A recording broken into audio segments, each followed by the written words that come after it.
Assalamualaikum warahmatullahi wabarakatuh.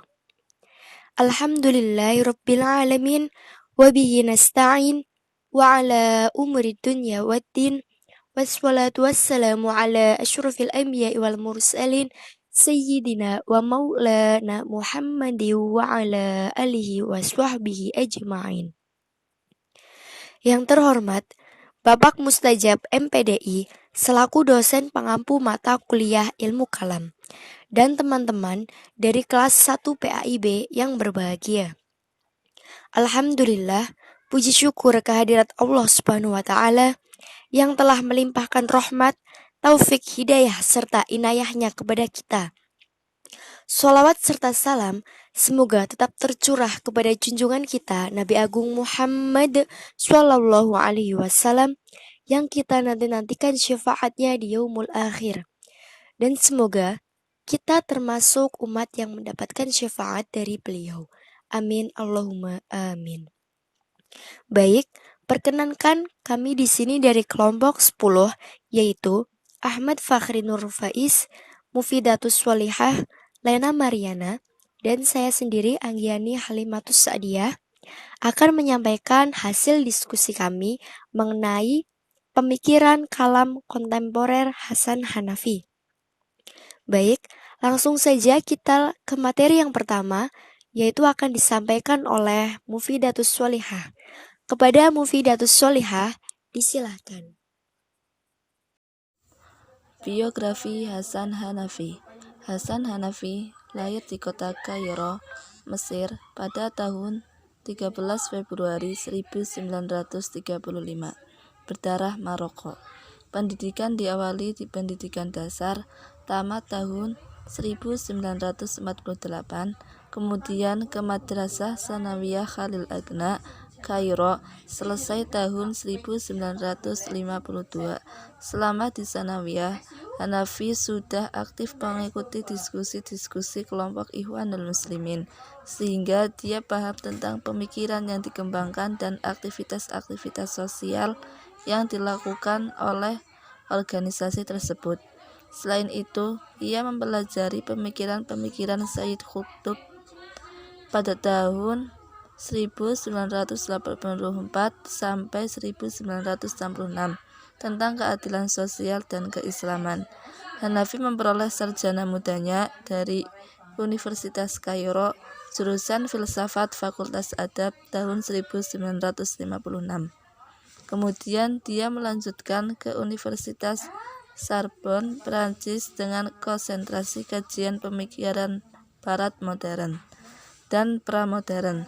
Karir Hanafi di dunia intelektual dimulai tahun 1967 ketika diangkat menjadi lektor. Kemudian lektor kepala pada tahun 1973, profesor filsafat pada tahun 1980 pada jurusan filsafat Universitas Kairo serta diserai jabatan sebagai ketua jurusan filsafat pada universitas yang sama. Selain itu, ia juga aktif di beberapa negara dan perguruan tinggi internasional sebagai dosen tamu, seperti di Prancis pada tahun 1969, di Belgia 1970, Temple University Philadelphia pada tahun 1971 sampai 1975, Universitas Kuwait pada tahun 1979, Universitas Fes Maroko pada tahun 1982 sampai 1984. Selanjutnya diangkat sebagai guru besar pada Universitas Tokyo pada tahun 1984 sampai 1985, di Persatuan Emirat Arab pada tahun 1985 dan menjadi penasihat program di Universitas PBB di Jepang pada tahun 1984 sampai 1987. Terima kasih kepada Mufidatus Sholihah yang telah menyampaikan materinya. Selanjutnya, materi akan disampaikan oleh Lena Mariana, yaitu mengenai metode pemikiran Hasan Hanafi. Kepada Lena Mariana, disilahkan. Hasan Hanafi mengajukan konsep baru tentang konsep teologi Islam yang ilmiah dan membumi sebagai alternatif atas kritikannya bahwa teologi tidak ilmiah dan melangit.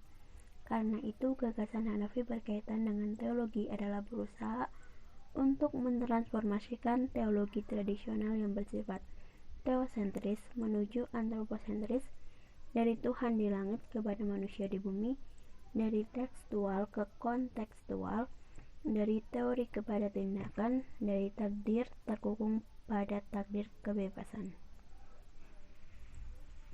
Pemikiran Hasan Hanafi didasari dua alasan. 1. Keutuhan adanya sebuah ideologi dan teologi yang jelas dan konkret di tengah pertarungan ideologi-ideologi global. 2. Perlunya bangunan teologi yang bukan hanya bersifat teoritik, namun juga praktis yang bisa melahirkan gerakan dalam sejarah. Hanafi menawarkan dua teori yang ia gunakan untuk mengatasi kekurangan teologi klasik yang bersifat teosentris. Pertama, analisis bahasa. Kedua, analisa realitas sosial. Pemikiran ini setidaknya didasari oleh dua alasan, antara lain: 1. Keutuhan adanya sebuah ideologi dan teologi yang jelas dan konkret di tengah pertarungan ideologi-ideologi global. 2. Perlunya bangunan teologi yang bukan hanya bersifat teoritik, namun juga praktis yang bisa melahirkan gerakan dalam sejarah. Hanafi menggunakan 3 metode berpikir. Metodenya antara lain: 1. Dialektika. Metode pemikirannya didasarkan pada asumsi bahwa proses perkembangan sejarah terjadi lewat konfrontasi dialektis saat tesis melahirkan antitesis dan selanjutnya melahirkan sintesis. Kedua, fenomenologi. Gagasan Husserl yang merupakan metode berpikir untuk mencari hakikat sebuah fenomena atau realitas. Hakikat fenomena dapat dicapai menurut Husserl melalui 3 tahap reduksi, yaitu 1. Reduksi fenomenologis, yaitu suatu objek dipandang apa adanya tanpa ada prasangka. 2. Reduksi eidetik, yaitu penyaring segala sesuatu yang bukan menjadi hakikat objek untuk mencari dan mengenal fundamental struktur dari objek. 3. Reduksi transendental, yaitu kesadaran murni agar dengan objek tersebut seorang bisa mencapai dirinya sendiri atau bagaimana ide atau gagasan tentang objek bisa dilaksanakan dalam upaya untuk kebaikan dan kesempurnaan hidup. Subjek dengan metode ini, Hanafi ingin realitas Islam berbicara sendiri mengenai kondisi mereka. Islam adalah Islam yang harus dilihat dari kacamata Islam, bukan kacamata Barat. Hermeneutik, sebuah cara penafsiran terhadap teks atau simbol yang mensyaratkan adanya kemampuan untuk menafsirkan kondisi masa lalu yang tidak dialami kemudian dibawa pada masa sekarang. Aktivitas penafsirannya terdiri dari 3 segi yang saling berhubungan: teks, penafsiran atau penafsir, dan penyampaian kepada audiens. Hermeneutik merupakan sebuah cara penafsiran terhadap teks atau simbol yang mensyaratkan adanya kemampuan untuk menafsirkan kondisi masa lalu yang tidak dialami kemudian dibawa pada masa sekarang. Pada tataran ini, Hanafi menggunakan metodologi yang lahir dari internal Islam seperti metodologi ngaql dan naql. Selanjutnya, dalam rangka membangun kebebasan, Hanafi lebih banyak menggunakan rasionalisme Mu'tazilah daripada teori Kasb Asy'ariyah dan Jabariyah. Begitu pula ia menggunakan usul fikih dalam mencari sebab musabab sebuah hukum. Dari sela-sela ilmu usul fikih ini, Hanafi mengetahui masa lampau, masa kini, dan masa depan kaum muslimin. Dari sinilah ia mengeksplorasi triangle teori kesadaran. 1. Kesadaran historis untuk mengetahui validitas teks-teks historis melalui metode-metode transmisi. Kedua, kesadaran spekulatif untuk menginterpretasi teks-teks dan memahaminya melalui analisis bahasa. Ketiga, kesadaran praksis untuk signifikasi nilai-nilai dalam kehidupan praksis. Konsekuensinya adalah bahwa wahyu ditransformasikan ke dalam sistem-sistem ideal dunia dari celah-celah usaha dan tindakan manusia. Tauhid akan disempurnakan sebagai praksis pada akhir tindakan, bukan di permulaan, dan Tuhan lebih dekat kepada proses menjadi daripada realitas statis.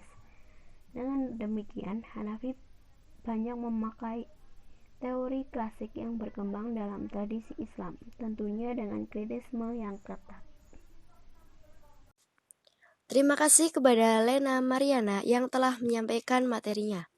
Selanjutnya materi akan disampaikan oleh Ahmad Fakhri Nur Faiz, yaitu tentang pandangan Tauhid Hasan Hanafi. Kepada Ahmad Fakhri Nur Faiz, disilahkan. Bismillahirrahmanirrahim. Alhamdulillahi wa kafa wa salamun ala ibadihi alladhina istafa. Di sini saya akan menyampaikan yaitu pandangan tauhid menurut Imam Hasan Hanafi. Jadi Tuhan menurut Hasan Hanafi yaitu Allah bukan hanya Tuhan langit, namun juga Tuhan bumi, sehingga berjuang membela dan mempertahankan tanah kaum muslimin dari penjajah atau penguasa dolim misalnya adalah sama persis dengan membela dan memperhatikan kekuasaan Tuhan. Yang selanjutnya yaitu sifat-sifat Tuhan menurut Hasan Hanafi. Yang pertama, wujud. Menurut Imam Hanafi, konsep wujud Tuhan tidak menjelaskan wujud Tuhan, kemahaan dan kesucian Tuhan sebagaimana ditafsirkan. Tuhan tidak butuh pengakuan manusia, karena tanpa yang lain pun Tuhan tetaplah Tuhan yang maha suci dengan segala sifat kesempurnaannya. Yang kedua yaitu kidam atau dahulu. Kidam yaitu pengalaman kesejarahan yang mengacu pada akar-akar keberadaan manusia di dalam sejarah. Kidam adalah modal pengalaman dan pengetahuan kesejarahan untuk digunakan dalam melihat realitas dan masa depan, sehingga bisa menghindari diri dari kesalahan taklid atau ikut kesesatan dan kesalahan berpikir. Yang selanjutnya yaitu baqo, yang bersifat kekal atau abadi. Pengalaman kemanusiaan yang merupakan lawan dari sifat rusak atau fana. Berarti tuntutan kepada manusia agar tidak cepat rusak dengan cara melakukan tindakan yang kualitatif, konstruktif, dan progresi, dan menjauhi tindakan yang bisa merusak alam. Yang nomor 4, mukhalifatul lil hawadisi, berbeda-beda dengan yang lain, dan qiyamuhu binafsihi. Menurut pandangan atau perspektif Hasan Hanafi, yaitu keduanya merupakan tuntutan kepada manusia agar menunjukkan eksistensi dirinya secara mandiri tanpa bergantung dengan orang lain, dan tuntutan meninggalkan taklid buta pada pemikiran dan budaya orang lain. Dan yang terakhir yaitu wahdaniyah atau keesaan, yaitu tuntutan kepada manusia untuk tidak melakukan praktek-praktek diskriminasi, eksploitasi tanpa batas, intimidasi kepada orang lain. Wahdaniyah merupakan ajaran tentang kesatuan manusia, kesetaraan manusia, keadilan umum, dan lain-lain. Oke, sekian dari saya. Terima kasih kepada Ahmad Fakhri Nur Faiz yang telah menyampaikan materinya. Baik, dari materi yang telah disampaikan, dapat ditarik kesimpulan, yaitu pemikiran Hanafi walaupun kontroversial, bahkan sampai menyeretnya ke dalam penjara, namun telah menginspirasi banyak umat muslim. Pemikiran tentang Al-Yasar Al-Islami tidak menghilang begitu saja, walaupun jurnalnya hanya terbit 1 kali. Pemikiran Hanafi membuka persepsi banyak orang bahwa kita umat Islam bisa menandingi Barat. Peradaban Barat yang penuh dengan doktrin imperialisme, Zionisme, dan kapitalisme harus dilawan dengan pemikiran-pemikiran progresif. Salah satunya adalah rekonstruksi teologi antroposentris. Terlepas apakah pemikiran besar Hanafi akan bisa direalisasikan atau tidak. Jelas, gagasan Hanafi adalah langkah berani dan maju dalam upaya untuk meningkatkan kualitas umat Islam dalam mengejar ketertinggalannya di hadapan Barat. Walaupun ada gagasan miring yang menyebutkan bahwa rekonstruksi teologi yang dilakukan oleh Hanafi dengan cara mengubah term-term teologi yang bersifat spiritual religius menjadi sekadar material duniawi akan bisa menggiring pada pemahaman agama menjadi hanya sebagai agenda sosial, praktis, dan fungsional, lepas dari muatan-muatan spiritual dan transender.